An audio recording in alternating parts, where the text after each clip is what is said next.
Survival thriller అంటే ఏంటో అనుకున్నా గానీ, అది సినిమాలో క్యారెక్టర్స్ గురించి గాదు, మన సర్వైవల్ గురించి అని తర్వాత అర్థమైంది. మొన్న 'తమ్ముడు' సినిమా చూద్దామని వెరీ రీజనబుల్ ఎక్స్‌పెక్టేషన్స్‌తో ఆటో ఎక్కాను. చెప్పడం మర్చిపోయానండోయ్!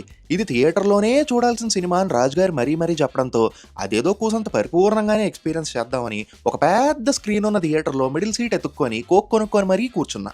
ఫస్ట్ హాఫ్ అంతా బాలేదు అన్న పదానికి కొంచెం ఎక్కువగా, పర్లేదు అన్న పదానికి కొంచెం తక్కువగా అనిపించింది. అక్కడక్కడ మ్యూజిక్ మాత్రం కొద్దిగా వర్కౌట్ అయింది. సెకండ్ హాఫ్ బాగుంటే సినిమా గట్టెక్కేస్తుందిలే అన్న ఆశతో ఇంటర్వల్ టైంలో స్వీట్ కార్న్ కొనుక్కొని లోపలికెళ్ళి కూర్చున్నాను. తర్వాత అర్థమైంది సినిమాకి మెయిన్ విలనే ఆ సెకండ్ హాఫ్ అని. ఏ సినిమాలో అయినా సీన్ తర్వాత సీన్ వస్తుంది, కానీ ఇక్కడ క్లైమాక్స్ తర్వాత క్లైమాక్స్ వస్తుందన్నమాట. రఫ్గా ఒక 10-12 క్లైమాక్స్లు ఉంటాయి సినిమాలో. పోనీ అవి ఏమన్నా బాగుంటాయా అంటే అబ్బే అస్సలు పొర్రపాటును కూడా. ఒక్కదాన్ని మించి ఒకటి చిరాకు తెప్పిస్తాయి మనకి.